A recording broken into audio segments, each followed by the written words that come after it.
Hello, everyone. Welcome. Thank you for coming out today. A big hello and welcome to Washington Lee, Miss Lord's AP Gov class. Yay! Yay, students. Yeah. Extra credit during SOL time. That's dedication. I'm ready. My name is Zakia Worthy, and I'm one of the hosts for this evening. My organization is called Just Advocacy. It's a nonprofit that focuses on policy and advocacy for communities of color, more specifically African American communities. And so we have some things coming down the pipe next year, and I hope you all will stay hang in there with us as we get to the finish line of my launching, and then look forward to doing some new things. All right? Thank you. Yeah, good evening, buenas noches. My name is Gabriela Uro. I'm with ASHPA, which is a Arlington-wide organization that we created for Latino parents to help our Latino parents across all of our schools have a greater voice and involvement in their students' education. ASHPA es una organización no lucrativa en todo el condado de Arlington que le ayuda a los padres a estar más involucrados en la educación de sus hijos y tener mejor voz. So we are so happy to host this again with Just Advocacy, second time around, and with Kernodle Firm, with their help. Because we did this, was it 2 years ago? No, last October. Yeah. It seemed like 2 years ago. Gray hair is coming in, that's right. So a year ago, and it was a great event to have our communities of color come together and talk about issues that are of concern to our communities, that many of them are very similar issues. So we want to hear from those that are seeking elected office and hear how they address our concerns, and then also how, if you want to ask questions, this is a place where that can happen. So without further ado, I think what we're going to do, Whitney. Yeah. Well, hi, everyone. I'm Whitney Kernodle.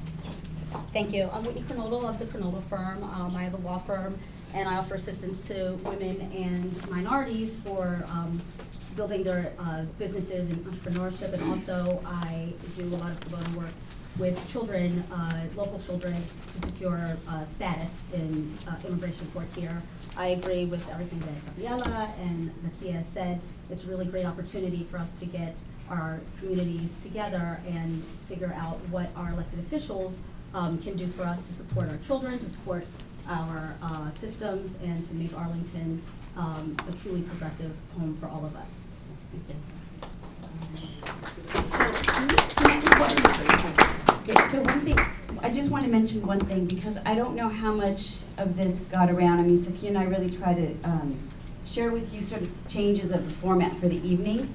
So I'm just so happy to see a full room of people, because, between the storms and then tornadoes and God knows all this other stuff that was going on in Arlington. And then we had the power outage that caused the rescheduling of the school board meeting, which is why Rita's not here tonight. We were just worried about how this was going to happen. So I appreciate your patience with just sort of changing a little bit of how this is going to, the format. It's not going to be a debate because we don't have all of our candidates present, but we are going to do the best to give all of our candidates space to share their platforms with us. Okay. Hello everyone, my name is Mark Armand. I go to Washington High School, and I will be introducing Delegate Alfonso Lopez. Delegate Lopez currently represents the 49th District in Virginia, House of Delegates. He created the first affordable housing trust fund, established the small business investment grant fund, and expanded Medicaid coverage to immigrant mothers and children. In 2018, Delegate Alfonso Lopez created the first Virginia Latino caucus in General Assembly's history, which deals with issues within the Latino, immigrant, and new American communities. Please help me welcome Delegate Alfonso Lopez.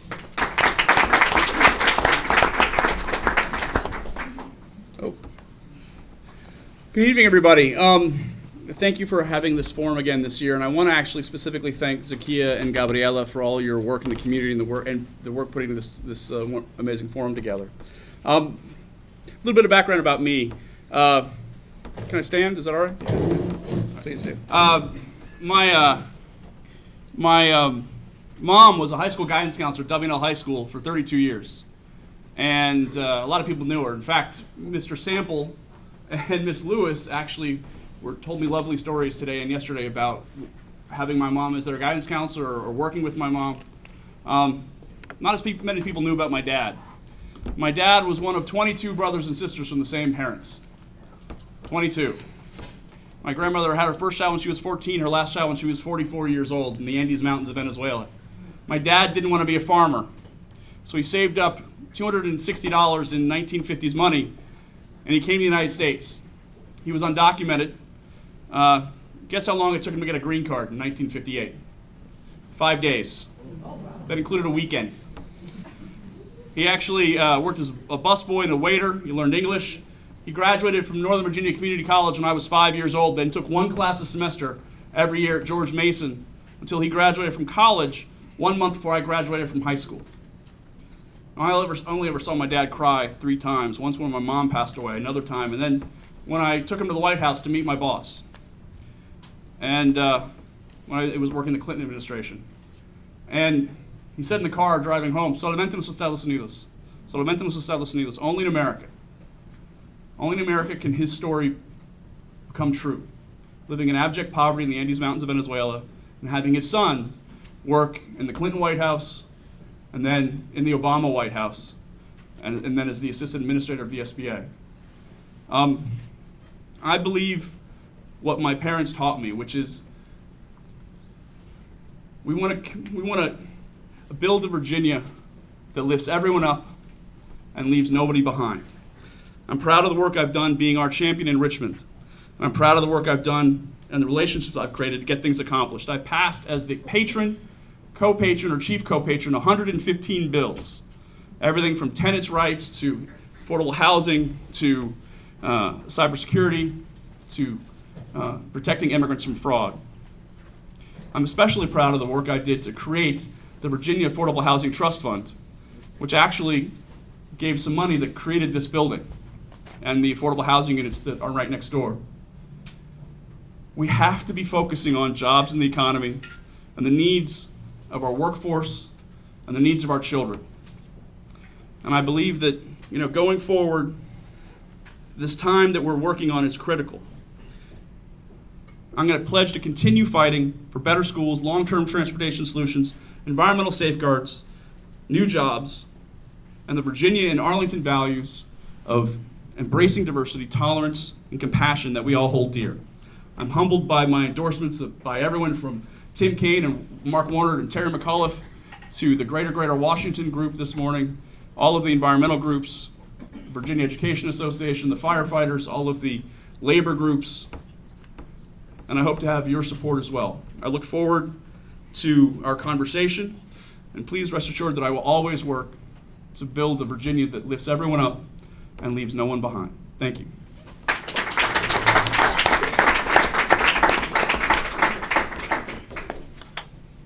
So we have one thing that we did, we were remiss.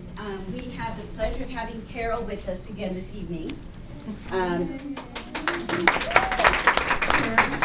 Here last time. She was an awesome moderator, and she was so gracious in accepting our invitation to do this again, even though we know the format changed. So I'm going to hand it over to her because she's going to have us go through and have the candidates speak.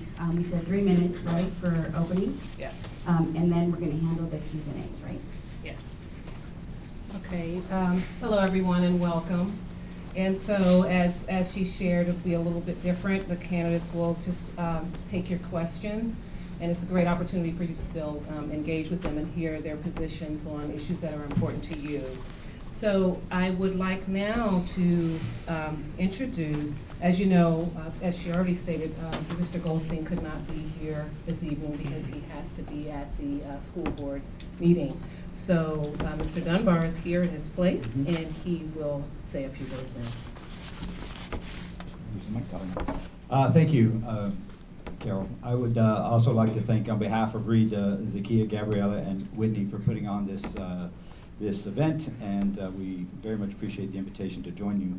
I'm going to read a statement from Reed and summarize some of it. I think it might be a little longer than 3 minutes, but I'll try to be brief.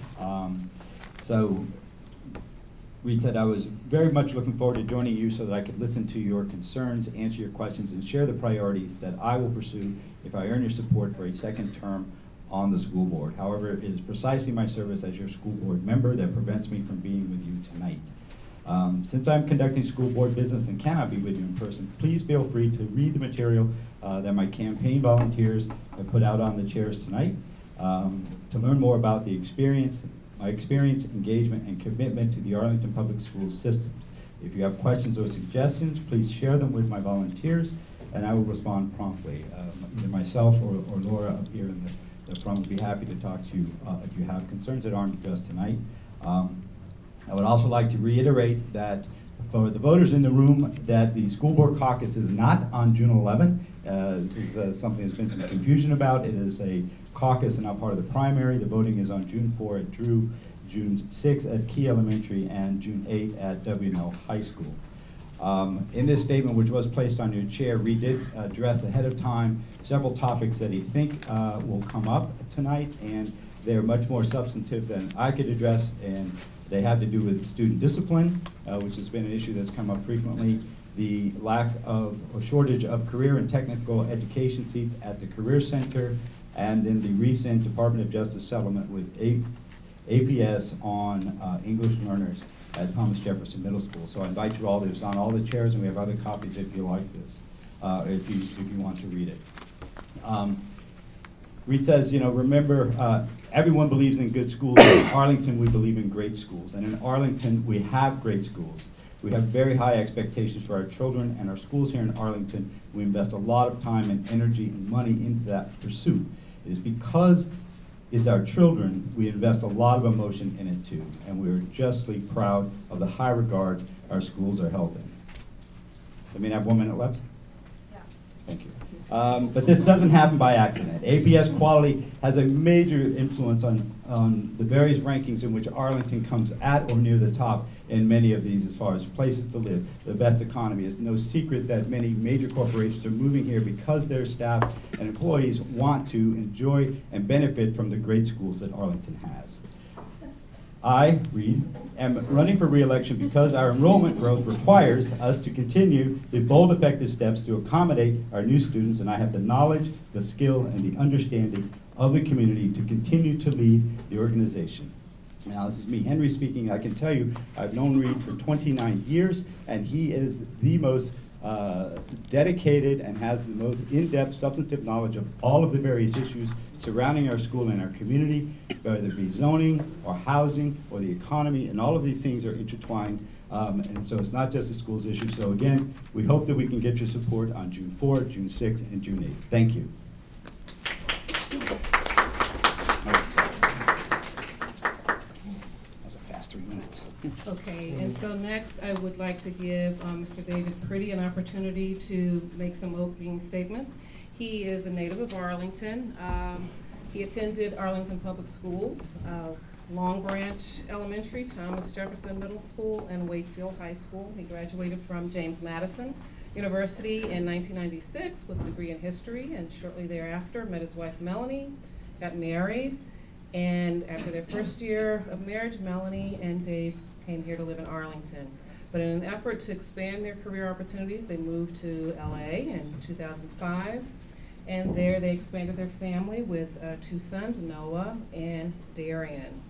So it was during his time in Southern California he was exposed to other school systems and came to truly appreciate all that Arlington Public Schools has to offer. He realized that the best public education options were in Northern Virginia, and he moved his family to Arlington County in 2012, just in time for his oldest son to begin kindergarten at Patrick Henry Elementary School. He immediately started coaching soccer and basketball as his enthusiasm for his family extended to the children's educational experiences as well. He watched his kids go through the APS system at multiple schools, and as a candidate for the APS school board, he will strive to continue to build a stronger foundation for education in our country, in our county. Getting ahead of myself there. With greater transparency. Just a school board. Mindset, and the ability to forge relationships and broker opportunities for the APS upward future. All right. Thank you, Carol. So the fun part about running the campaign is that we all have, I think I know your opening speech, I think I know your opening speech, and I'm getting yours a little bit. I haven't heard you as much. So it's fun that we already know the openings. I think I can do yours, but I can do my He does it own. better, right? But Carol actually did mine very well, so Yes. I thank you for that. So those of you who, Which has to come out of his I always ask who was from Wakefield here. I know I got Carolyn right there. So another Wakefield there. So I'm very proud to be an alumnus of Wakefield High School. And my experience in Arlington County, going through APS, has instilled in me what I want for my children. And as Carol said, that's why we moved from LA back here back in 2012. It was when my eldest, was going to kindergarten. And we moved back so that he could have the same experiences that I did. And so now I have a son in TJ at 6th grade. I have another son who is a 3rd grader at Patrick Henry. And that is relevant because the perspective that I have raising 2 biracial boys is something that is not represented on the board right now. So currently, the policies that are enacted by the school board affect our family on a day-to-day basis. And we have real time, we have real skin in the game, so to speak, with what happens from the policy setting the school board down. And so as a result, that's where the relevancy comes in, that's where the voice comes in. That's where, thank you for the Black and Latino parents for having us here today so that we could talk about subjects that matter, subjects that people of color care about. And that's one thing that my voice will represent. It will represent change, it will represent understanding. And that's how we're going to move forward with that progressive thought. They also asked me, what do they care about? Give me something that's relevant. And one of the things that's relevant is that my son is in 6th grade now, and this year is the first year he's had a teacher of color in a core competency class. So that tells you he's been in APS since kindergarten, and this is over 3 schools, so it's not just one school. So that kind of tells you that there's some progress that needs to be made, and this is where my perspective is relevant. This is where we have views that come in that can shape the way we move forward. So, as Mr. Dunbar said, June 4th, June 6th, June 8th. Please remember that piece. That's when we vote for the school board caucus. I humbly ask for your vote, and I am happy to answer questions. Thank you.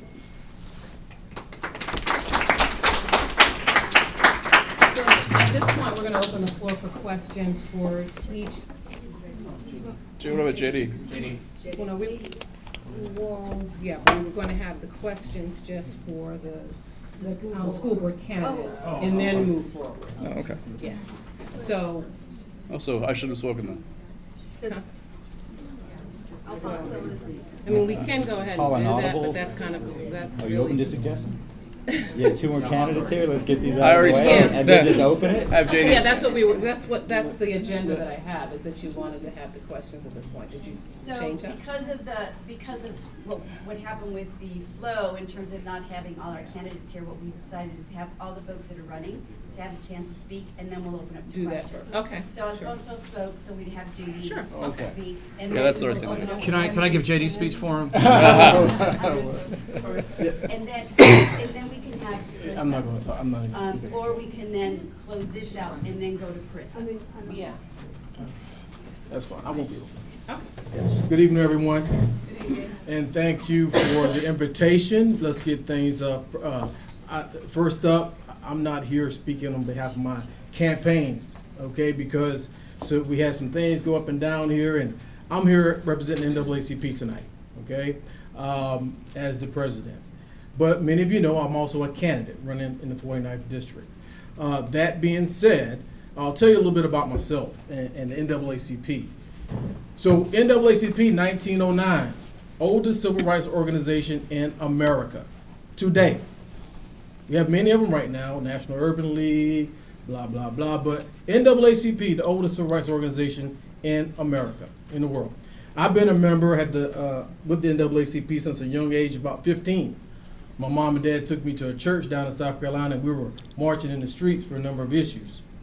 But throughout my time, many of you know I've served in the military for 26 years, stayed active as a member, and moved here to Arlington in 2010 from Brussels, Belgium with my family.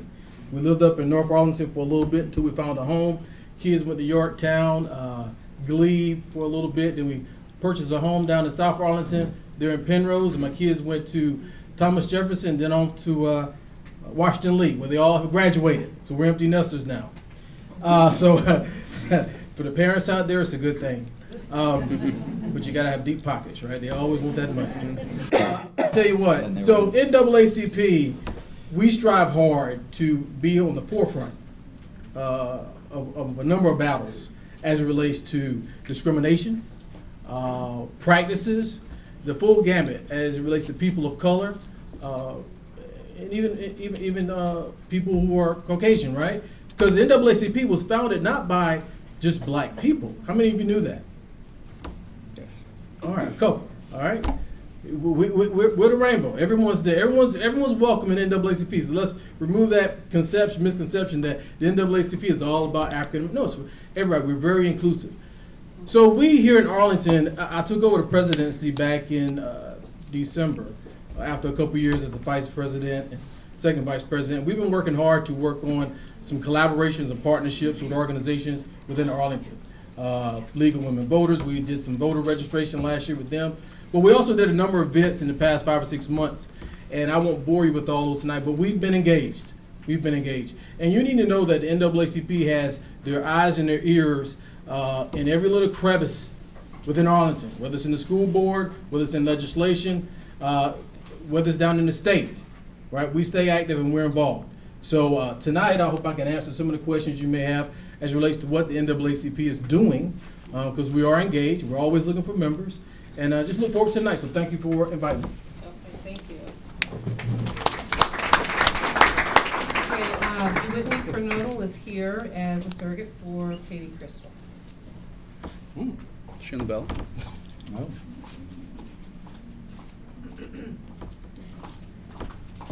Hi, everyone. Let me see if I can sort of press and kind of read this and handle a microphone. We'll see. Okay. So, as Carol said, I'm here for Katie Crystal, who could not be here, but she had some remarks that she wanted to make. Thanks to Arlington Schools Hispanic Parents Association, Just Advocacy, and the Kernodle Firm for the opportunity to share thoughts this evening. With no primary opponents, the Arlington County Board race won't be on the ballot on June 11th, but we are working hard to connect with voters and hear from community members ahead of our contested general election on November 5th this year. Among the top concerns that I hear from the community is the high cost of living in Arlington, whether because it's a challenge to support their own families or because they worry about their kids being able to return to the community where they grew up. Because where we live and whether we can afford to come to, stay, and grow in our own neighborhoods has a profound influence on our integration and diversity. We've made a strong start on housing. During my tenure, the county board intervened to prevent affordable garden apartments from being redeveloped into luxury townhouses.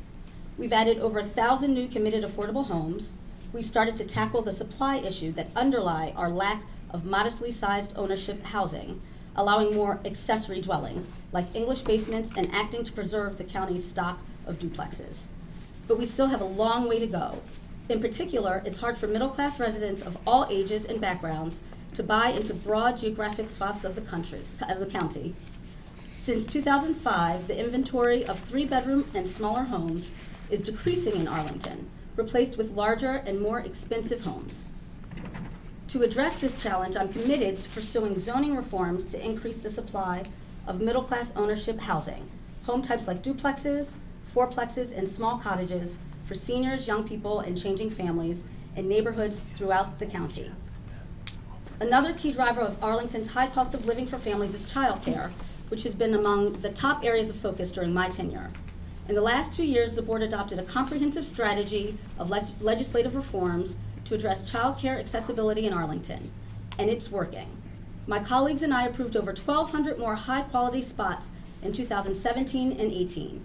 The next phase of our childcare initiative will renew a focus on equity, reaching families who need childcare during non-traditional hours and supporting women who lack college degrees in attaining credentials that will allow them to earn more in the childcare field. Although affordability is a key part of ensuring a diverse community, we also need a broader agenda to ensure that the work of government and community is furthering our values of inclusion and equity. I've been committed to inclusion throughout my tenure on the board. For example, as vice chair of the board in 2017, I led efforts to make Arlington the first Virginia jurisdiction to fund legal services for immigrant families, to review our public safety and human services policies regarding interactions with federal enforcement agencies, and to improve communication and outreach with concerned communities. But I've also learned that our commitments need to be proactive, not just reactive to the national agenda. Ahead, we have the opportunity to, 1, build on Arlington's recent public health plan, Destination 2027, gather additional information on disparities in health and economic access throughout the county. 2, develop equity-based frameworks to evaluate whether our decisions, both policy and programmatic, are advancing or stymieing equity goals. And 3, stand with organized labor and working people in Arlington County and advocate forcefully for and prepare to effectively implement at the local level potential state economic fairness reforms like living wage ordinances, procurement reform, and project labor agreements. Thank you for the opportunity to serve and be part of these critical conversations, Katie, and she also wants you to know that you can reach her at katie@katiecrystal.com.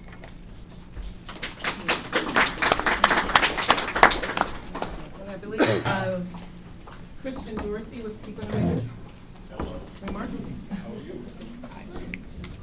He was out in the rain. Oh, you all look like the panel. Welcome. Murder board. Thank you.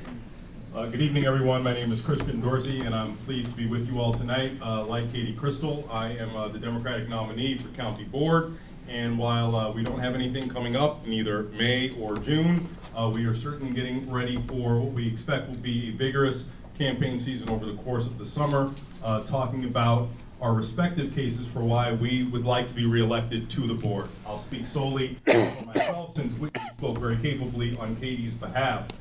During my tenure on the board, I'm proud of a record that has included very much a commitment to ensuring that Arlington continues to commit and invest the resources necessary to deal with the tremendous loss in affordable housing that our community has experienced over the last 20 years. In fact, when I became an activist in Arlington in the mid-1990s, that was the issue that drove me to community advocacy. The very nature that our community was no longer providing opportunities like I had enjoyed in the early 90s, where I could find a fairly reasonable, affordable apartment. I could then save up some money so that I could buy a less affordable apartment, but that then moved me into the ability to own a townhouse and then a detached home. That stair step, which is very much a part of what many people aspire to do as they grow through their career and their life cycle, is increasingly becoming unattainable for people. That's why I got into public service. It's why I remain committed to seeing that we can, as a community, deliver the kind of opportunities that I and perhaps some of you have enjoyed over the years. This is a battle that is tough.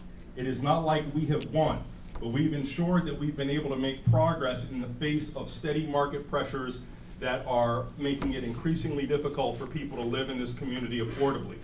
I'm also proud of the fact that I've been able to work very hard to ensure that development along Columbia Pike not only provides benefits, but is as inclusive as possible, making sure our revitalization organization gets the resources that it needs to promote and support small businesses who want to remain in Columbia Pike while also having the opportunity to grow and thrive. Very much a divisive issue in our community was the bringing in of Amazon to Arlington. What I see as an opportunity for that are the at least 12,000 jobs that can provide pathways for sustainable middle-class careers for people who are currently unemployed, underemployed, or maybe even cobbling together 2 or 3 gig jobs in order to make ends meet. That hasn't happened yet. Amazon is not here yet, but in order to make sure it works, you very much need someone who has an eye towards how this can provide inclusive opportunities for everyone. I am proud that I was a leader in making sure that Arlington was the first community in our near region to invest public resources in legal defense for Arlington's immigrant population, regardless of immigrant status, to ensure that as the Trump regime created existential assaults on their security and their ability to be in this country, that we as a local community, to the extent that we could, provided a backstop to the extent that we did. I'm also proud to have been a regional leader in this community over the last several years, ensuring that the billions of dollars over the decades that we've invested in Metro have been returned with good governance to ensure that the Metro system was safe, reliable, and also something that provided an ability not just for people to get from point. Is my time up? Okay. I thought I had 5 minutes. I didn't realize. I did too. I Don't had worry, 5 Christian. minutes on the original one, so I You should apologize. get it because Whitney had. No, I apologize. I can certainly work within your time schedule, so don't worry about it. I will wrap up quickly if that's okay. So a regional leader on Metro, as well as a regional leader on the Council of Governments, but I say all of that not to say that I deserve to be reelected because of what I've done. I hope to be reelected because of what I yet hope to do, and that is making sure Arlington is able to live up to its potential and to its vision. One of the principal focuses that I brought to county government is an emphasis on equity. It's a word that I use intentionally. Equity is not the same as equality. Good governments have for a long time done a great job in making sure we have principles of equality in our government. We make sure people are free from discrimination. We make sure opportunities are technically available to all. But what we fail to do is to actually hone in on this principle of equity, recognizing that disparities that exist in your community matter, and it's the responsibility of a good government to ensure that your race, your gender, your neighborhood, your zip code, your national origin status, none of that is predictive of a negative life outcome. And in order to do that, you actually have to look at disparities where they exist. You can't run away from them. You have to confront them and develop policy that addresses them. If I have an opportunity through either this forum or seeing you throughout the campaign, I'd love to talk to you more about it, but thank you very much to the organizers for organizing this event tonight. Thank you. So next we have Dehghani-Tafti, the candidate for Commonwealth's attorney. She'll be moving up to the dais. She has a 20-year record of working to reform the criminal justice system as a public defender, an innocence protection attorney, a victim's advocate, and a law professor.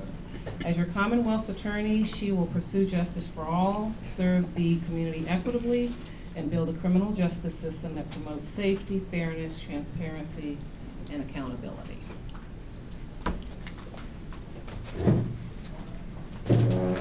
Thank you, and thank you for having this important forum, and Carol for hosting it, or moderating it, excuse me. I'm Dehghani-Tafti, and I'm running for Commonwealth's attorney for Arlington County in the city of Falls Church. And as Carol pointed out, I'm running based on a 20-year record, or almost 20-year record, of having done innocence work, which is what I do now, having been a public defender, and having been a law professor. But in addition to those professional pieces, my husband and I have lived in Arlington with our two kids. Well, we've lived in Arlington for 12 years. Our two kids are 7 and 11 years old, and they both attend Arlington Public Schools. They're both in elementary school. And my husband is a law professor and a civil rights attorney at Georgetown Law School. I've served as the press chair for the Arlington County Democratic Committee, and I serve on the Criminal Justice Committee of the NAACP. And I go back with the NAACP Legal Defense Fund because it's actually the very first client I ever had was an NAACP LDF client, and the very first work I ever did as a real lawyer was with the NAACP on death penalty cases. So from the very first day that I announced my candidacy, I said that our criminal legal system needs real reform. And at other forums, and debates, I've said, well, the real questions for this election are who is in the best position to deliver reform and what does real reform look like in Arlington? And the Washington Post editorial board answered that question very clearly, and they said that I was, and they said I had exactly the right kind of experience to bring reform and to pursue the truth and prosecute cases in Arlington County. And so, as your Commonwealth's attorney, I have a smart on crime agenda, and that's going to involve focusing on serious crimes, including wage theft, including the harder sexual assault cases, and including domestic violence and elder abuse and elder fraud. What I won't spend so much time prosecuting are simple marijuana possession cases, because those don't make the community safer, and they exacerbate already existing racial disparities in the system. And we can talk about some of those in the question and answer period. I will work to create a mental health docket that includes a behavioral component so that we're not criminalizing developmental disabilities or mental health issues. I will create a restorative justice program so that victims and survivors of crimes have their voices heard and they have a say in what actually helps them heal, but also that the folks who do the harm are held accountable in a real way that helps them learn and grow and not reoffend, which ultimately is what makes our community safer. I will treat kids like kids and not let stupid mistakes ruin the rest of their lives. Stupid mistakes that all of us made when we were... I'll stop seeking cash bail to reform the cash bail system so that we have alternatives in Arlington, just like they do in Charlottesville, just like they do in Alexandria, and just like they do in Richmond. I will stop using civil asset forfeiture until and unless there's been a conviction in a case, and I will lobby our General Assembly and our Arlington delegation to make sure that we change the law so that instead of going to law enforcement, the proceeds of civil asset forfeiture actually go to victim compensation funds, because those are the folks who actually need it. I will work to create an independent review mechanism for the use of force, because that is what fosters public trust, and it's what ultimately makes all of us, including officers on the job, safer. And I'll support restoring voting rights for returning citizens, because it helps public safety and because it's unfair to keep punishing people after they've served their sentences. Yes. The selection is going to come down, as I said, to this. And that is, who do you trust to reform the system? I have been consistent from day one and will be consistent every single day I serve as your Commonwealth's attorney. I didn't just slap a progressive label on myself, and I didn't just put the word reform on my website. I've talked about reform every single day. I've lived reform in my career, and reform is important to me on a personal level because I also am a part of a biracial family, and when our son, who's now 11, when my husband and I went in for the ultrasound, and I don't share this story very often, but when we went in for the ultrasound to find out the gender of the baby, and we were told that he was a boy, my first reaction was, oh God, another black man in America that I have to worry about. And that should not have to be a reality that any of us live with. And I'm not going to make Arlington perfect, but I'm going to do my best to make sure that Arlington is a place where nobody has to have that thought when about their own home. Nobody has to have that thought about sending their kids to play dates and sending their kids to 7-Eleven and sending their kids to school. Thank you.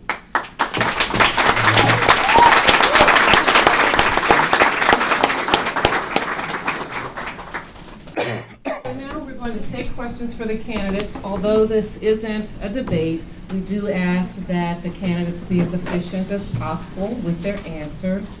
And for all of you, to go without saying, but we certainly ask that everyone be respectful, candidates and audience community members be respectful of each other. Remember that despite the change in the parameters, the weather and power outages and all of these other things that kind of affected this event, they did come out here to speak with you. They want to hear your concerns and address them as best they can. So we ask for mutual respect.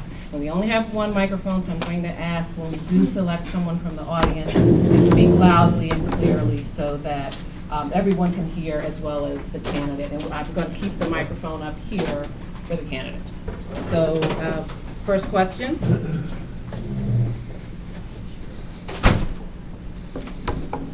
Lou. Hi, I was curious to ask about career and technical opportunities I know it's something that was on these papers, but I didn't see anything specific that he's going to do to address the chapter. Just to share what some of my observations have been, his career and technical opportunities are critical at this time, particularly as Christian shared. Amazon is coming on the pipeline. They're going to look for internships. They're hopefully will develop something with APS students. But we need to make sure our students are ready for that. And right now, because of the overcrowding in the schools, the students at comprehensive schools like Wakefield are not able to enroll in career education. And that's creating this variance today. So I don't know if anybody can comment on thoughts. Well, I can say that I know that this is an issue very close to Reed. In fact, to his heart, while we were sitting here, I got a text from him saying that at the school board meeting tonight, that all students wishing to take culinary arts at the Career Center have been placed in that class. So again, tonight he's working to make sure to address this exact issue that just brought up. We know that the system is stressed. There is a lack of opportunity there for many people. It's a complex issue, and again, they're constantly working on it with the system. So again, he addressed that and just said me, again, this is a small bit of a change in culinary arts, but there's one example. I'm happy to have him get back to you and talk about more that he's doing in that regard. Oh, sorry. Thank you. Yes, so this is a perfect example of the lack of long-range planning that's going on right now. And what we need to do is have that happen so that we can continue these programs. So those of you who don't know these, so take the culinary program, for instance, those are, if you're at Wakefield, you can take it as a junior and a senior. And those are your only 2 years that you're allowed to take it. So this year, they only accepted 2, I think it was out of 26 or 28 of the applicants because of the enrollment that happened at Arlington Tech. And as a result, there was an outpouring from the community that said, hey, we want our students to be a part of this program, because as we know with the way APS is, we are setting up the child for success after APS. Not necessarily to go to a higher learning institution, but setting them up so that they can have a career after APS. And that's the point of this program. So glad that they have, that Murphy made some program changes to have that happen. If that's what needs to happen long term in order to keep those programs in. That's something we have to look at and say, hey, is this something we can keep at the comprehensive high school, or is this something that we can do the CTE or the Career Center too? So those are part of how we're going to move forward with the planning piece, and with adding the additional seats into the Career Center. Whether we can fit those in or not is what we need to look at, where those programs can be. Can we create a kitchen at Wakefield and have the program there? Or there are other alternatives that we could look at. David, I if think I could just add a Christian wanted quick to note. address. Thanks. So just a bit of news. Actually, we're working with someone who owns a cybersecurity firm in Arlington, and as a result of all of the influx of new tech organizations and a desire to see that we actually match people with job opportunities they may not have known about and may not necessarily be planning to be on a path to pursuing, he's developing what's called the cybersecurity boot camp, which, believe it or not, is the way a lot of people in the cyber professional industry get into it. It's a 12-week program that credentials people to be able to work in cybersecurity jobs starting off at least $95,000. And so what we want to do is have a partnership where Arlington high school students will be able to go and attend NOVA for a couple of years, take those skills developed there, go through the 12-week cybersecurity boot camp, and be credentialed and very much in demand for those jobs that start near 6 figures. This is something that we're going to absolutely target to people who are from underserved communities in Arlington, as well as Chiricahua and Alexandria. That's the plan. One of the great things that is wonderful about this, the cost to actually train and credential a student to do that, far cheaper than anything else. Remember, it's a 12-week certification program that puts them on a pretty impressive career path. So those are among the things that we're going to deliver to either Mr. Goldstein or Mr. Pretty, whomever is successful with the school board caucus. That'll be something that'll be on your docket pretty soon. And just one statistic, in the Commonwealth of Virginia, you're dealing with tens of thousands of unfilled cybersecurity jobs. Tens of thousands of unfilled cybersecurity jobs in the Commonwealth that, at the statewide level, are paying an average of $80,000 a year. And so if you can actually reform education, actually invest more in career and technical education, and address this issue, think about what that means for long-term success for people in every corner of the Commonwealth. What's the possibility we can leverage the county's relationship with Amazon to get Amazon to participate with our school system in providing some education like that? It's already happening. I can actually answer that question. Sure. Yeah, quite good. One, there's a program that they've already established out in Seattle that will be stood up here. It's called the Future Engineers Program, and it works with young students in elementary grades to develop them, develop their skills and capacity to participate in career, technical, engineering, and computer jobs. It's something that develops exposure at an early age and then keeps them connected through school, and then eventually connects them to internships when they're in the high school level at Amazon. People successfully who do that are eligible to work for the company in other ways. Even if they don't work for Amazon, those are skills which are portable and translatable into other directions. They've had lots of conversations with Pat Murphy, the superintendent, on how to formalize that throughout the system, but I've also linked them to organizations such as the Arlington Lynx, which works with young African American girls primarily, and that Future Engineers program is going to be adapted to meet the needs of young women who, as we probably all know, are sorely underserved in STEM professional careers. So those discussions and partnerships have already started and are ongoing. And Zakiya, you might have others. That's what I was going to jump on. I spoke with Christian. Chris Green, who is the public policy person in diversity and inclusion for Amazon. So I gave her a list of schools that I felt were high in need, such as Drew and Hoffman Boston, TJ Mill, Gunston. Don't yell if I didn't say your school. I did say Wakefield. Actually, out of the 3 high schools, Yorktown is the only one who already has that program. I don't know how active that is. So we're going to check back in. She's going to check back with the team. And we're also looking at adding a mentorship component to that as well and seeing how we can modify that. We do want to leverage and get the most out of that Amazon. So that's going to be something ongoing that we're going to be working with. And I'll need you all's support with that as well. And one other piggyback on that as well, we are getting an entire Virginia Tech campus at Potomac Yards. And so the conversations have already begun with the president, Christianalis at Virginia Tech, as well as the vice president at Virginia Tech for innovation and research to create similar kinds of programs with local school systems in Alexandria and Arlington as well. Can I add on to that? And also, I was at a Chamber of Commerce event earlier this week where they have the educational committee that is forging relationships with Virginia Tech, with George Mason, and the local community to try and get jobs that way too for the kids.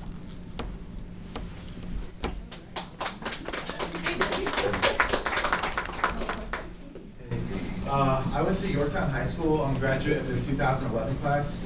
The nationwide study on DARE, a program teaching kids about drugs, not only found it ineffective, but the kids that went through it were more likely to try drugs. I also know 5 people from that I went to high school with who have died, 3 of which were from opioid-related deaths.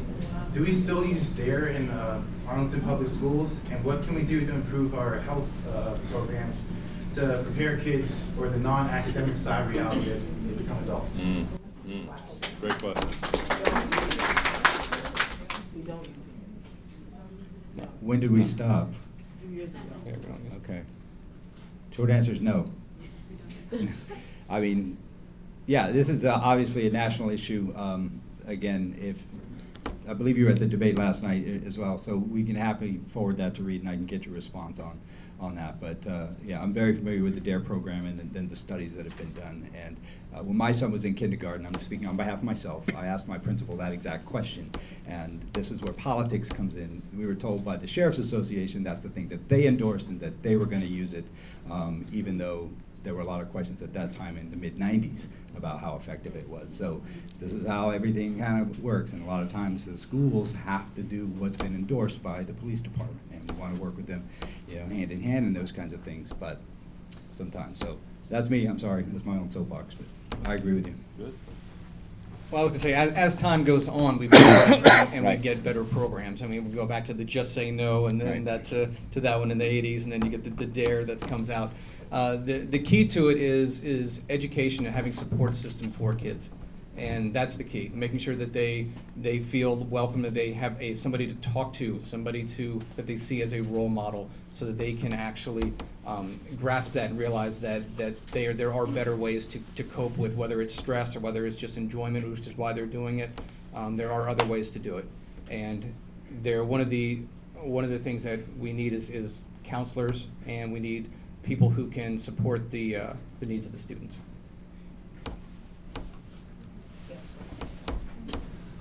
Question specifically, I guess, for the school board candidates, but if anyone else wants to speak up, that's great. Specifically, I'm talking about mental health in our schools right now.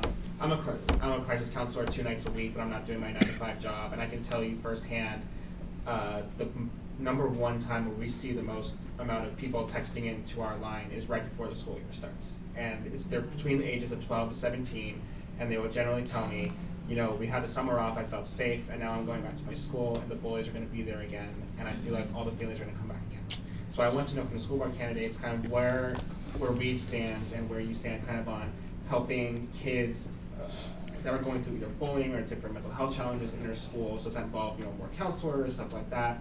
And then I guess also from the Commonwealth attorney's perspective, from harassment in schools and stuff like that, kind of like where the balance for the Commonwealth attorney kind of would be on that.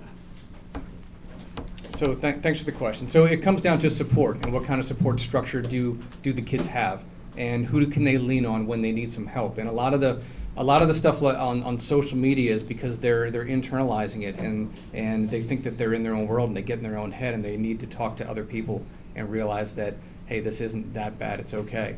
And it's gradually getting worse, and we need to get some counselors in there. We need to get mentors in there and get programs that can help them and support them.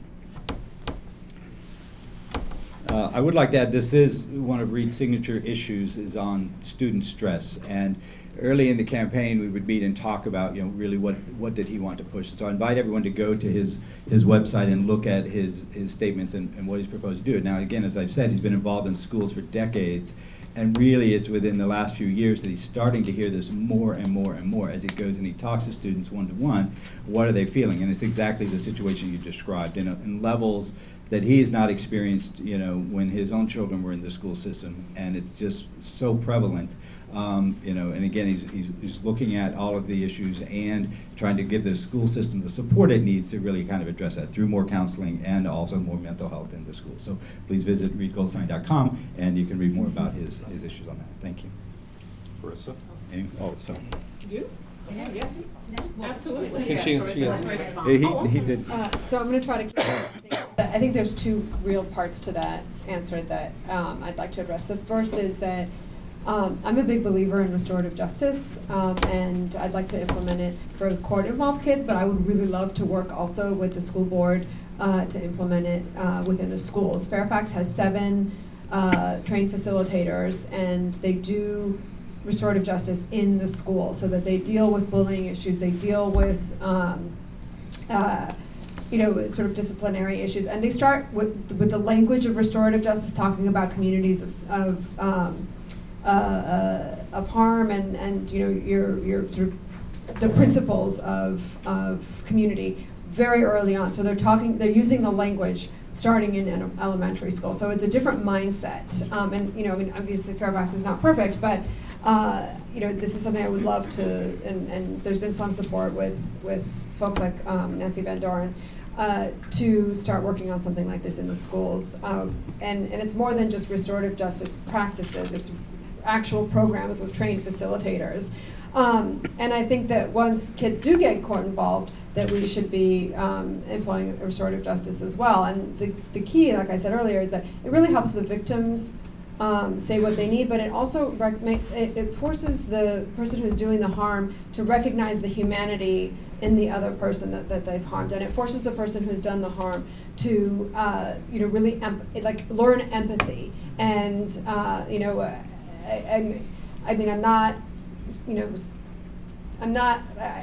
have my cynical side, but I'm not, completely sort of mindless idealist about this. But I think that recognizing other people's humanity is sort of the core to solving these problems. And I forgot what the other piece of the answer was. Sorry, I just got so excited that I was doing justice. So I'll move on.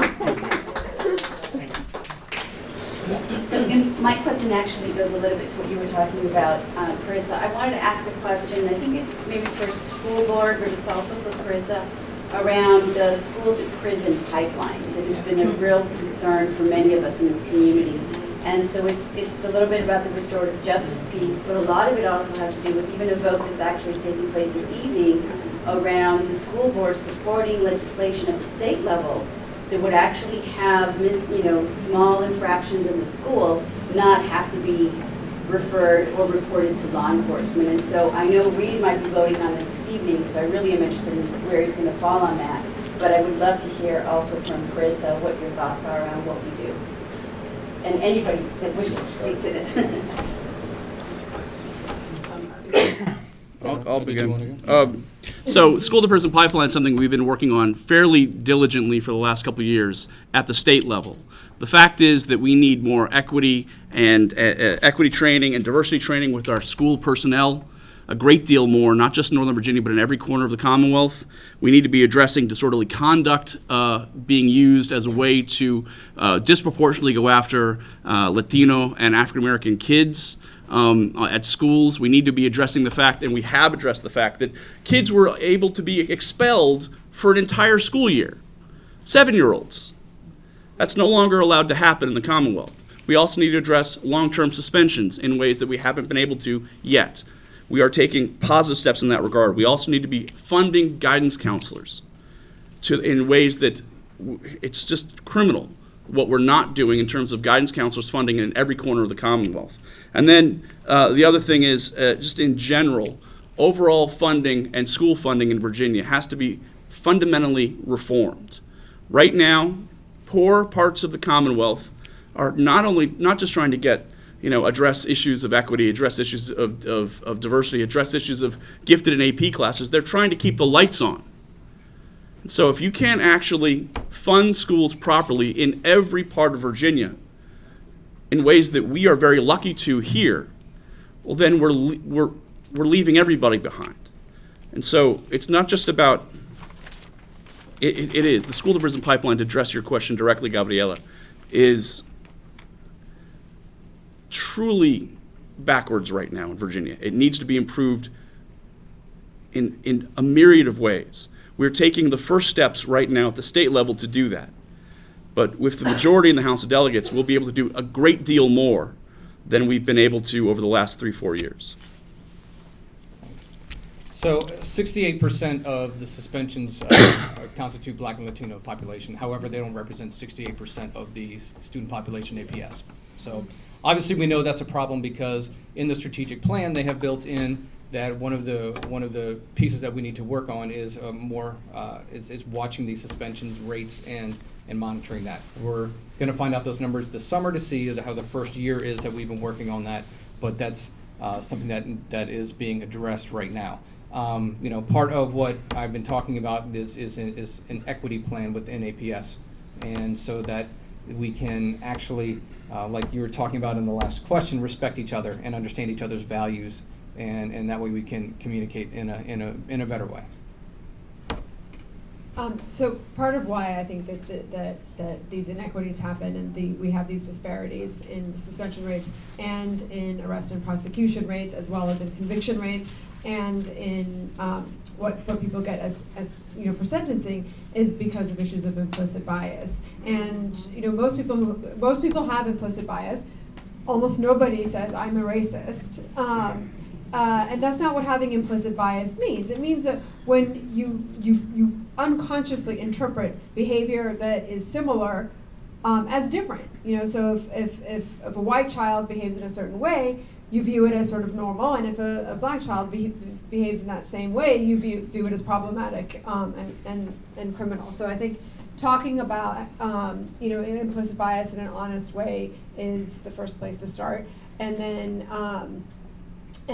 really sort of collecting the data so that we have the numbers that we have. I mean, we don't have the numbers even in the criminal system that we see as readily available as we see in the school system, and I think that's I mean, it's completely ridiculous. You know, we should be able to look and not have to dig around and have different people interpreting what the numbers are. And you know, some of the numbers that we see, for example, are in the last 2 years, 57% of the people of defendants in simple marijuana possession cases have been black. You're 8 times more likely to be arrested and prosecuted for marijuana possession in Arlington if you're black than if you're white. Well, I'm told that most of these people are from outside of Arlington. So I took the fact sheet that the police department provided. And according to the police, isolating Arlington residents only, you're still 5 times more likely to be arrested for simple marijuana possession if you're black than if you're white. There's something wrong there. And what we need to be doing is going back and looking at our implicit biases. We need to be making sure that we don't think that, you know, a white child is, you know, being assertive, but a black child is being combative. You know, and this is something that I live in fear of every day of my life for my son, who's 11 years old. So. I also, again, want to draw your attention to the written statement that's Reed provided on school discipline. And again, as Gabriella noted, the vote is happening right now as we speak. I've not gotten any updates on results, but again, Reed supports the proposals that would eliminate the criminalization of disorderly student conduct and also eliminates the mandatory reporting of misdemeanors to law enforcement for school-based incidents. So I have every indication he's going to vote in favor of those. He said he would, and so hopefully we'll learn about that very soon. Thank you. Good evening. I'm not going to stand. It would make a difference. It really would. Yeah. You're vertically efficient. That's it. But my name is Cicely Whitfield, and I work in a African American community here in Arlington as the executive director of a nonprofit. I have 2 questions. One has to do with the equity lens that Christian and Mr. Freddie are speaking of. So what exactly is your plan for equity in Arlington on those in that way? Okay. The second question is for Mr. Lopez in regards to getting rid of the box in Virginia. Banning the box. Banning the box Right. in Virginia. Because I hear a lot of people in my neighborhood do not want to work. However, it's not that they don't want to work, they're not being able to afford the opportunities to work because of certain criminal backgrounds. Right. So, those are my 2 questions. I have lots of hats that I wear, so I'll just leave those 2 questions today, and that's it. Let's do the banning the box. Everyone understands what banning the box is. Right now, there's a box on a lot of applications for jobs that says, have you ever been convicted of a felony? Have you ever been convicted of a misdemeanor? Other states have realized that this is an unnecessary hurdle. And I have supported legislation in the past that has been put forward on this issue. I believe former Delegate Rob Krupika had a bill. He was my old roommate, and we supported that bill together. There have been other initiatives to address that. Just blunt with you, with the majority of the House of Delegates going through the stacked criminal subcommittee of the Courts of Justice Committee, this is the work of 3 afternoons. It's not the work of a lifetime. So you have my support, and you have every other member of the Arlington delegation support for that issue. You're going to need Commonwealth's attorney support too. And we will need Commonwealth's attorney support as well. And it's interesting that the Commonwealth's attorneys as an organization have not been supportive in the past, but that's something we need to address as well. Thank you. And I'll segue into yours nicely, don't worry. All right. So my plan for equity in APS is pretty straightforward. So first of all, we need to hire and recruit teachers that represent the diversity of the student population now. And number 2, we need to teach cultural competency. As Parissa said before, implicit racial bias is part of that. And not just with teachers, not just a course every once in a while. We need to teach it throughout APS, which means everybody from your teachers to your admin to your bus drivers to the cafeteria workers to third parties that do business with APS, so that when they step foot onto an APS campus, they know exactly what to expect and exactly how to act, because that's the way that we want them to be represented in, as a vendor of APS. Number 3, we have chief diversity officer that was approved. So now we need to make sure it's not just a check the box kind of position. We need to give it some power, give it some authority, and from there we're going to be able to actually dictate on where the equity is happening. And with that same person, the fourth piece is to how are we going to measure it? Now, obviously, we're going to, I would assume, hire somebody who has experience in doing this, and we will rely on them for some of these metrics, but we will have some base that we can go off of as well. And where that leads into Christian is with the Destination 2027 that he talked about in his beginning speech. There is some room for the school board to work with the county board because they already have some stuff that are going on the county-wide. So if we could somehow work with them and figure out what they're doing and make sure that it's all-encompassing, then we could work out a plan that would be county-wide. If I could just add really quickly, again, some of these issues also are on, Reed's platform. The CDO was a position that was created during his leadership as a school board chair, and implementation obviously is what he would like to do in his next term. But he has stated, and to address Nicole's question from last night about sort of the resegregation of the county, it again is a much more substantive issue that would require work with the county board around housing, around zoning, and really looking at the community and how we've created these inequities where we live and not just have it be a school issue. So again, he's worked on these issues for decades in housing and in the economy, and will continue to do so with your support. So, Cicely, thank you for the question. One, I just want to make clear, even though I've introduced equity as a lens through which we view public policy and change Arlington this year as part of my chairman's initiative, it's not meant to be something that has a shelf life of a year. It's actually meant to fundamentally transform the way we do business in Arlington. It's being introduced this year, but the effects will not only continue now, but be ongoing into the future and hopefully be embedded in what makes Arlington a special place. So I just want to make that very clear. What it means in the outset is we're working towards developing an actual policy which will be approved and adopted by the county board. I want that to happen by September. And it's going to be done a little bit differently than we do things in Arlington. I'm not going to shop it around to a bunch of commissions and have it reflect what a lot of different people want to say. We're actually going to do what needs to be done. We're going to adopt it as something that is obviously stakeholder informed. I've had hundreds of conversations in the community getting various thoughts, but it's going to be our leading on where our county needs to go. And I'll come back to why that's important in just a second. Second, we have 10 people from Arlington County government in senior leadership, the executive leadership team, who are putting through a class on how to actually implement equity lenses and through their policies in their department. So they're going to be taught how to develop an equity action plan, how to collect and how to interpret data so that they can recognize disparities, and how they can use the tools that local governments have at their disposal, primarily public budgeting and work plans, to actually address inequities that they uncover. So we have 10 senior leaders in county government who are going to be doing that class starting in September. Their deliverables are going to be bringing what are the action plans for implementing equity all throughout Arlington County government. So that's what we're going to see in the near term. Among the things that I think we absolutely have to address, I'm going to go back to what I talked about in the beginning, how we do public process. Arlington, we do public process with a well-meaning intent.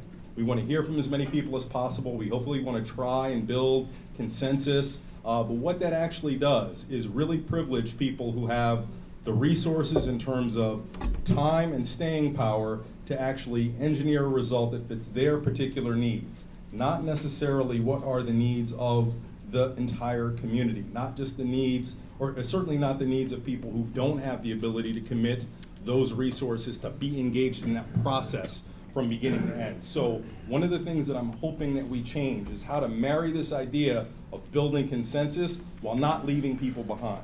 If we're honest, that's what we do here now. We build consensus among the people who are willing to stick it out, which means they get what they need while everyone else goes underserved. So that's the primary, one of the primary deliverables that I want to see, but I will also say I take a point of pride. Another key outcome has already been achieved. A lot of us are talking about it. A lot of people in the room are talking about it. It's going to be the way by which we judge what we do, which I think is a critically important thing. Every decision that the county board makes, budgets that we construct, how we allocate our resources, how we develop our policy, everybody should be willing and confrontational in asking, how does your equity analysis play a part in this decision that is going to be made? How is it playing a part in the resources that you're spending? If we get to that place, I think we are much closer to realizing the potential that Arlington has. Thank you. Thank you. So we have time for one more question. He was in the back. My name is James Sample. I have been blessed to serve the students of Arlington since 1998. I came here when I was 20 years old. I was 50 in August. I've worked 2 years at Randolph. I came out of PG County as a first grade teacher, and I've been currently working for the Office of Minority Chief and now Office of Equity and Excellence at Washington High School, Powerhouse High School, which I'm supported by the principal and administrators and staff. So when we're talking about hiring more diverse teachers, I'm like a unicorn here. And in 1998, people said to me when I came here, mothers of teachers, history of teachers in my family, are you an assistant, a special ed teacher, or the PE teacher? Mm-hmm. And that reality has not changed. And with the low numbers of minority teachers in our country, and we're surrounded by the largest in the nation, PG County, Montgomery County, Fairfax, Loudoun, who hire 1,000. When are we going to give early contracts to teachers of high need? Right. And if kids can't see it, they can't be it. And it turns into high sped rates from 0 to 3. Mm-hmm. It turns into underrepresented of gifted, based on language, based on race. Right. Yep. And it turns into over suspension rates. Yep. And we are kicking butt. We got kids coming to school, diverse kids. They're sitting here going to advanced classes.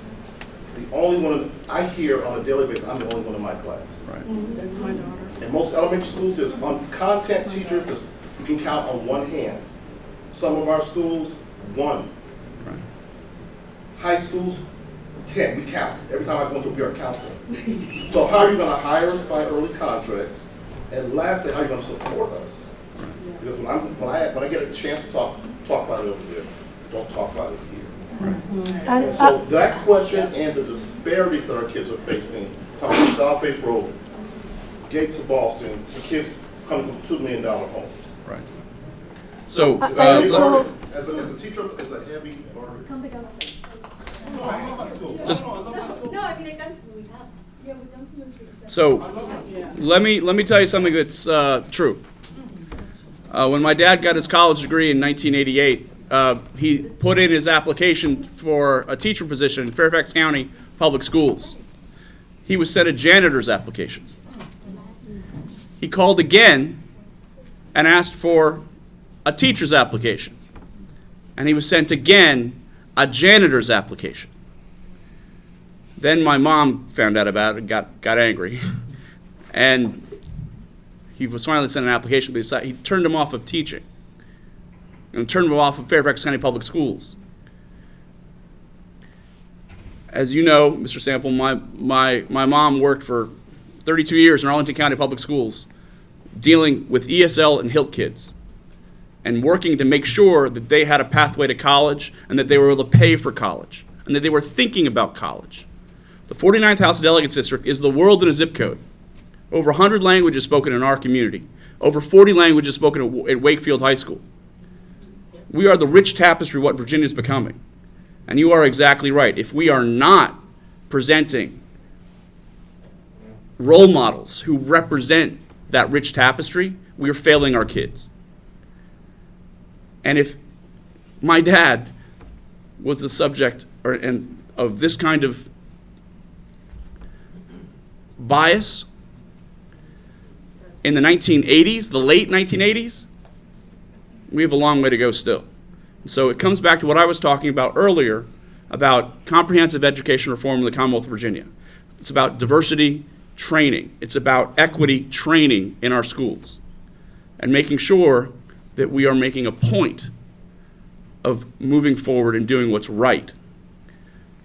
And if we're having a problem with this in Arlington, think about what's going on in the rest of the Commonwealth. So it's good that we're having this conversation, but there's much more we need to do. Thanks. I was going to say, so going back to what you were saying, so blacks represent 10% of the population APS, yet there are only 6% are identified as gifted. When you take Latinos, that's 30%, but yet only 14% of them are identified as gifted. So yes, just like you said, we do have an issue. And we have an inherent issue. Is it unconscious racial bias? Is it the way we do things? But in order to recruit and hire teachers, we need to actually ask the right questions. So I didn't mention this before, but I have a business background. So I have hired and I have fired a lot of people. I know the process very well. I know the HR process. If you ask the teachers when you have an application and you say, what are you going to do to help the achievement gap or bridge the opportunity gap, whichever way you want to call it now, then you can figure out just from that one question alone whether they are actually going to have skin in the game, so to speak, to help out as well. And from there, with the equity plan that I've talked about, we can actually give them the tools they need to succeed once they are hired to. Mr. Dunbar, did you want to say anything about Mr. Just again, because your question was about very specific policy things, I'm afraid I'm going to have to get Mr. Goldstein to get a response back, so I'd like to get your contact information and have him reply directly to you. Let me just say something very briefly. Can I just add one more quick? And I mean, dealing with the urgency to me is in dealing with the teachers we have now, which have master's degrees, which are smart, which are giving our kids a solid education. We have the resources here. But I still have students who graduate, go to Swarthmore College, Amherst, and say, you know what, that's the first time I read a book by a Latino author, by a Muslim author, or by a black author. We're getting better, but with the teachers here, we have to truly work hard with our curriculum, with our content, and supporting our teachers with the training to support these kids. Right. So I will say, one of the things that I would love to have and work with our APS colleagues on is when it comes to equity, it's not just earthing the disparity and looking at the number of African American content teachers that you have in your school. That invites you to question and to figure out what's going on here. Then you have to have the next step, which is where I think we have a lot of room to grow in a community, is how do we actually address it?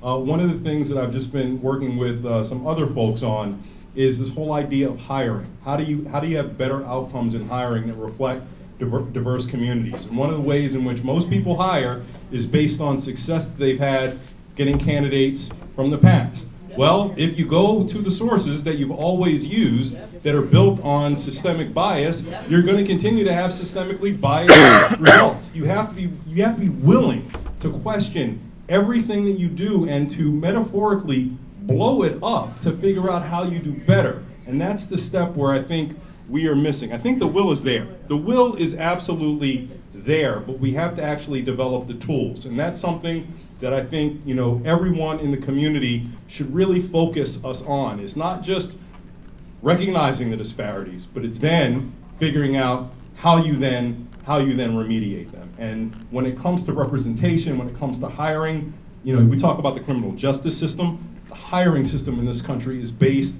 on 4 centuries of bias. And until we actually look at that from the ground up, we're going to continue to have these same disproportionate outcomes in places like schools where it really matters.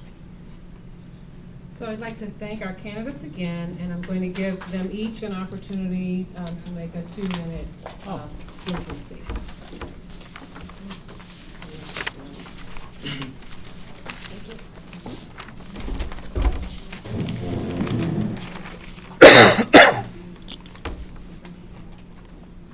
Hi. So I talk a lot about using the discretion that prosecutors have. They decide what to charge, they decide what crimes to prosecute, they decide how to deal with situations like when kids are come into contact with the court system, and also what diversion programs to support. And I've talked a lot about making sure that kids are redirected to restorative justice programs, and that we stop prosecuting simple marijuana possession cases. And I've been asked, can a prosecutor really do all of the things that you're talking about? And my answer is, of course they can. In the early 1960s, we have a beautiful Jen in our community, and her name is Joan Trumpauer Mulholland. And in the early 1960s, she helped integrate the lunch counters in Arlington. She'd spent a couple of months in Jackson, Mississippi in jail for her civil rights trying to integrate over there. And then she came back home. She'd been born and raised in Arlington. She came back home and she decided that she was going to start trying to integrate the lunch counters here. And she went into, I forget which drugstore it was that she went into first, sorry, but she went into a drugstore. She went with her black civil rights activist friends. She bought them food and they all sat at the counter and they all started eating together. That was a violation of the public assembly law. Mm-hmm. And she did it again and again and again for the next week. And what they learned was that the prosecutor, the Commonwealth's attorney, decided that he was not going to prosecute violations of the public assembly law. He wasn't going to prosecute the civil rights activists. He wasn't going to prosecute the managers. He wasn't going to prosecute the owners of the drugstores. That is prosecutorial discretion. And just like that, he integrated Arlington. And then Fairfax followed. The prosecutor in Fairfax said, if Arlington is not prosecuting these cases, we're not going to prosecute these cases. And then Fairfax lunch counters were integrated. And then Alexandria's Commonwealth attorney did exactly the same thing. And then Alexandria's lunch counters were integrated. And that is the power of the prosecutor. You could, oh, that it?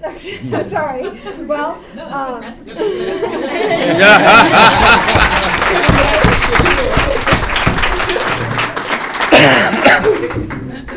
Thank you. So, thanks for having me today. Again, I appreciate it. There are a lot of things that one of the main themes that I wanted to talk about is having a voice and having that voice for the Black and Latino parents to express themselves, and the fact that I am bringing that viewpoint and I am with you. And one of the best examples of doing this is my opponent, Reed, decided he's the chair of the board. So when they had the power outage last Thursday, he had the option of when he could reschedule the school board meeting. And he chose to reschedule it for today. Now, we've had this on the calendar for, I think 5 or 6 weeks already. So he chose to avoid this venue. And he chose not to be a voice for you. So I want you to know that I am carrying your voice. I am here for you. I am listening to you, and I will bring that voice to the school board. So I ask for your vote. Not only your vote, but I ask for you and to bring a friend too. June 4th, June 6th, June 8th. Bring a friend as well. And let's get your voice heard on the school board. Thank you.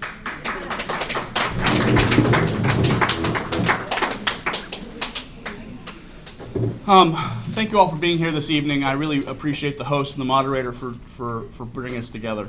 And thank you for your questions. There's nothing in the world as rewarding as helping people. Making sure that, one dreamer student has in-state tuition and the opportunity to go to college. Meeting a family that has a roof over their head because of the Affordable Housing Trust Fund I created. Making it easier for veteran and military and women and minority-owned businesses to grow and thrive. And helping make sure that a constituent family has heat in the winter.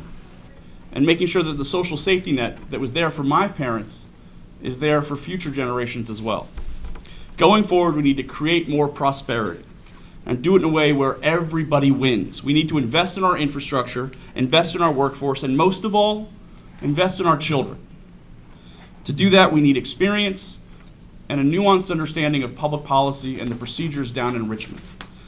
The issues that we're going to be dealing with are far too important and critical if we're going to keep Virginia moving forward. I will continue being a champion for our values in Richmond. I will continue fighting for the community I love. I will continue fighting to create a majority that represents our values in the General Assembly. And I will continue fighting for a Virginia that lifts everyone up and leaves no one behind.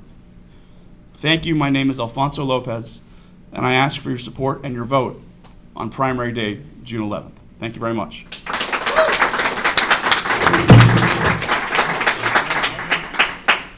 So again, my name is Henry Dunbar. I'm here on Reed Goldstein's behalf as a surrogate. I have a very tight 2-minute statement to read, but I'm going to editorialize and skip a little bit. First, I want to say Reed has never dodged the opportunity to debate in public, Mr. Pretty or any other opponent that he's had. He's been out in the community spending thousands of hours on display, making his positions and statements known, and has been willing to speak to anyone. The thing I hear about Reed is how he is willing to stay after meetings as long as it takes to hear the concerns of the citizens. So he has to balance things and look after the entire community. There are myriad interests that had to be addressed before the end of the month, and tonight was the only night that they could get it done. They only had 3 board members present. He couldn't skip that. He had to do the public's work. So Reed has lived in this community for 33 years. He says, I care about it deeply, and I brought my skills and experience to the one job that most directly maintains Arlington's enviable reputation.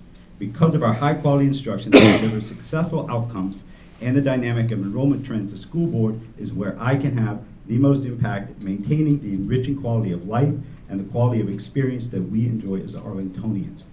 I am not in this for the pay. I am not in this for the glory. I am not in it to be an EPS media star. I am in this because serving the best interests of the students, all the students of Arlington, is how Arlington Public Schools has become the signature feature of Arlington. I have been helping the community through public service, and it is very rewarding. If re-elected, I will continue the strong emphasis on instruction to promote inclusion, continue expanding permanent seats as our enrollment grows, and accentuate the stress reduction for our young people. I have the experience, the engagement, and the commitment to our community, decades of commitment, to continue leading APS and keeping it at the top of its game. I ask for your continued support on June 4, 6, and 8 to do so. Thank you, and I can take any questions back to Reed that you have. Thank you.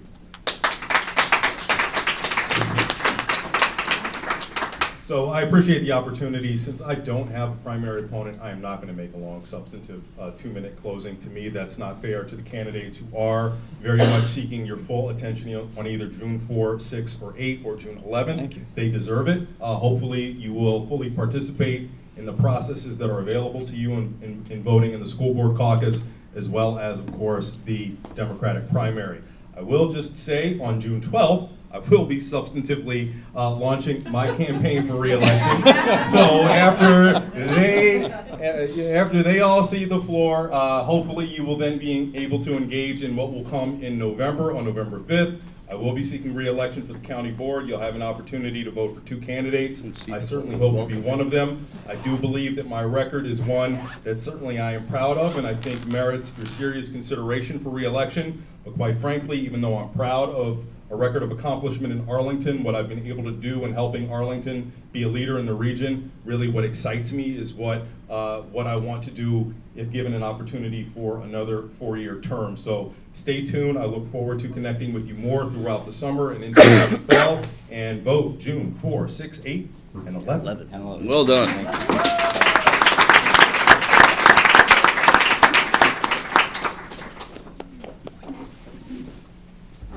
Very brief. Thank you all for coming out tonight.